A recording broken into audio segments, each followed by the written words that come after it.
मैं आपके लिए एक ऐसी कहानी लेकर आया हूं जिसे सुनकर आपको डर का एहसास होगा। दोस्तों, आज की यह कहानी उत्तर प्रदेश के बरेली जिले के पास के एक छोटे से गांव में रहने वाले दीपक की है। पेशे से एक टैक्सी ड्राइवर है। तो चलिए दोस्तों, ज्यादा समय बर्बाद न करते हुए इस कहानी को हम दीपक के नजरिए से ही सुनते हैं।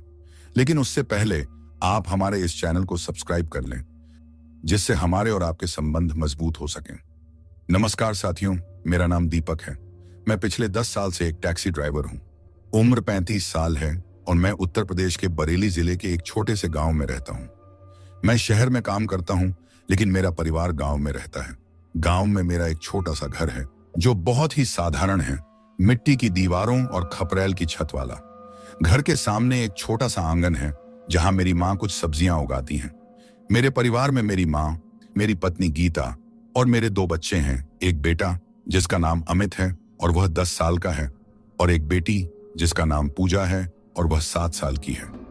मेरा परिवार मेरे लिए सब कुछ है और मैं हर महीने गांव जाकर उनके साथ कुछ दिन बिताता हूं। अब मैं आपको वह घटना बताता हूं जो मेरे साथ घटी थी। यह घटना कुछ महीने पहले की है, जब मैं एक रात शहर से वापस अपने गांव लौट रहा था। उस रात मौसम बहुत खराब था। आसमान में बादल छाए हुए थे और हल्की हल्की बारिश हो रही थी। मैं अपनी टैक्सी लेकर एक सुनसान रास्ते से गुजर रहा था जो मेरे गांव की ओर जाता था। यह रास्ता हमेशा से ही वीरान रहता था, खासकर रात के समय। रात के लगभग 2 बजे थे। मेरी आंखें नींद से बोझिल हो रही थीं, लेकिन मुझे किसी भी हालत में गांव पहुंचना था, क्योंकि अगले दिन मुझे परिवार के साथ किसी खास काम के लिए बाहर जाना था। रास्ते में कुछ भी दिखाई नहीं दे रहा था, सिर्फ टैक्सी की हेडलाइट्स के सहारे मैं आगे बढ़ रहा था।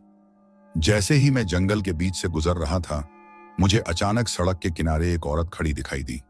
वह लाल साड़ी में थी और उसके लंबे बाल खुले हुए थे।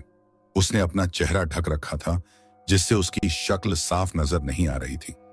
पहली नजर में मुझे लगा कि वह शायद कोई यात्री है जो रात को कहीं जाने के लिए इंतजार कर रही है। मैंने गाड़ी रोकी और उसे अंदर बैठने का इशारा किया। वह बिना कुछ बोले धीरे धीरे गाड़ी के पास आई और पिछली सीट पर बैठ गई। जैसे ही वह अंदर बैठी, एक ठंडी हवा का झोंका मेरी तरफ आया और मेरे शरीर में एक अजीब सी सिहरन दौड़ गई। मैंने उससे पूछा, कहाँ जाना है आपको? लेकिन उसने कोई जवाब नहीं दिया। उसकी चुप्पी मुझे और भी ज्यादा डराने लगी। मैंने गाड़ी चलानी शुरू की, लेकिन अब मुझे रास्ता ज्यादा लंबा और सुनसान लगने लगा। चारों तरफ अंधेरा और घना जंगल था। थोड़ी देर बाद मुझे ऐसा महसूस होने लगा कि गाड़ी के अंदर का तापमान अचानक से गिरने लगा है। मेरे हाथ पांव ठंड से सुन्न होने लगे थे। उस औरत ने अब भी कुछ नहीं कहा, लेकिन मुझे उसकी मौजूदगी बहुत भारी लगने लगी थी।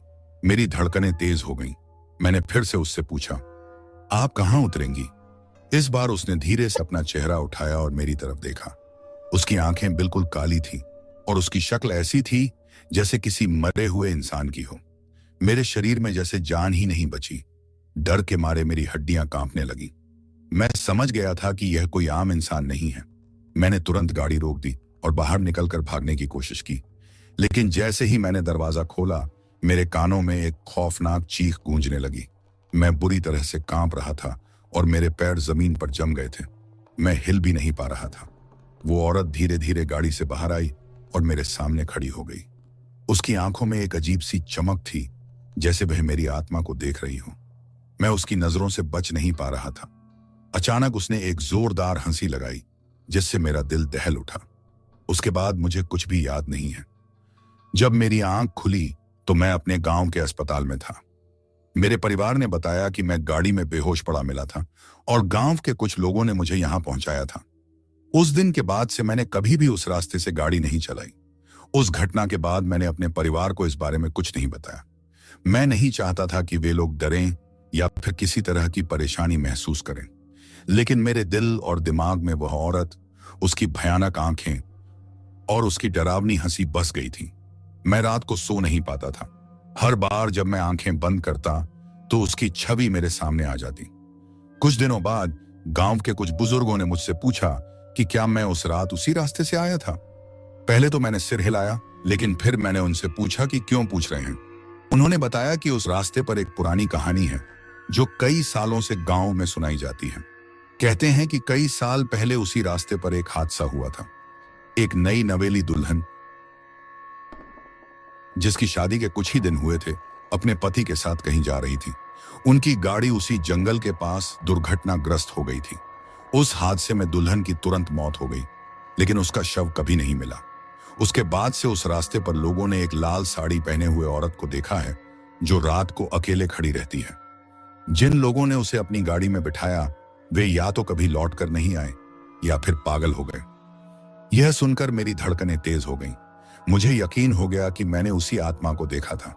लेकिन फिर जो बुजुर्ग ने कहा, उसने मेरी चिंता और बढ़ा दी। उन्होंने बताया कि जो भी उस आत्मा से मिलता है, वह उसे चैन से जीने नहीं देती। पहले तो वह सपनों में आती है और फिर धीरे धीरे असलियत में सामने आने लगती है।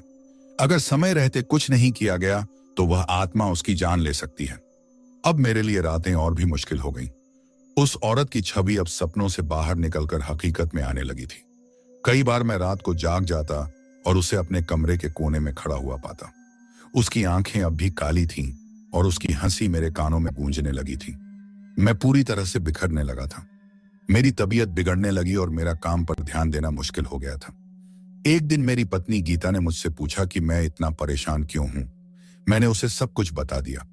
वह भी सुनकर डर गई, लेकिन उसने हिम्मत दिखाते हुए कहा कि हमें कुछ करना चाहिए। गांव के बुजुर्गों से सलाह लेकर हम एक पंडित के पास गए, जो इन मामलों में विशेषज्ञ थे। पंडित जी ने हमें बताया कि उस आत्मा को शांति देने के लिए हमें कुछ विशेष अनुष्ठान करने होंगे। उन्होंने कहा कि आत्मा की मुक्ति के लिए हमें उसी स्थान पर जाकर अनुष्ठान करना होगा जहां मैंने उसे पहली बार देखा था। मेरे पास कोई और विकल्प नहीं था। मैंने तय किया कि मैं वही करूंगा जो पंडित जी ने कहा। अनुष्ठान की रात मैं, गीता और पंडित जी उस रास्ते पर गए। पंडित जी ने मंत्रोच्चारण शुरू किया और बीच रास्ते पर एक छोटा सा यज्ञ बनाया। उन्होंने मुझसे कहा कि मुझे उस औरत को बुलाना होगा। मेरे पैरों तले जमीन खिसक गई थी। मुझे नहीं पता था कि मैं ऐसा कैसे कर पाऊंगा, लेकिन मैंने हिम्मत जुटाई और उसी आवाज में उसे पुकारा जैसा मैंने उस रात सुना था। कुछ देर तक कुछ नहीं हुआ, लेकिन अचानक वही ठंडी हवा का झोंका आया और उसकी छवि धीरे धीरे मेरे सामने उभरने लगी। वह औरत अब मेरे सामने खड़ी थी, बिल्कुल वैसे ही जैसे मैंने उसे पहली बार देखा था, लेकिन इस बार उसकी आंखों में दर्द और वेदना का भाव था। पंडित जी ने तेजी से मंत्र पढ़े और उसकी शांति के लिए प्रार्थना की।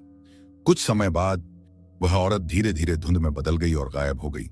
जैसे ही वह गायब हुई, मेरे अंदर एक अजीब सी शांति महसूस हुई।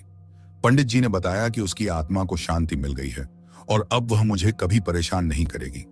दोस्तों, इस घटना ने मेरी जिंदगी बदल दी। मैं अब भी टैक्सी ड्राइवर हूं, लेकिन उस घटना के बाद मेरी नजरें हर रात आकाश की तरफ उठ जाती हैं, यह सोचते हुए कि कहीं वह औरत अब भी मेरी तरफ देख रही हो। लेकिन अब निडर होकर कह सकता हूं कि मैंने उस आत्मा को शांति दी और उसके दर्द का अंत किया। अगर आपको यह कहानी पसंद आई हो, इसे लाइक करें और हमारे चैनल को सब्सक्राइब करना न भूलें।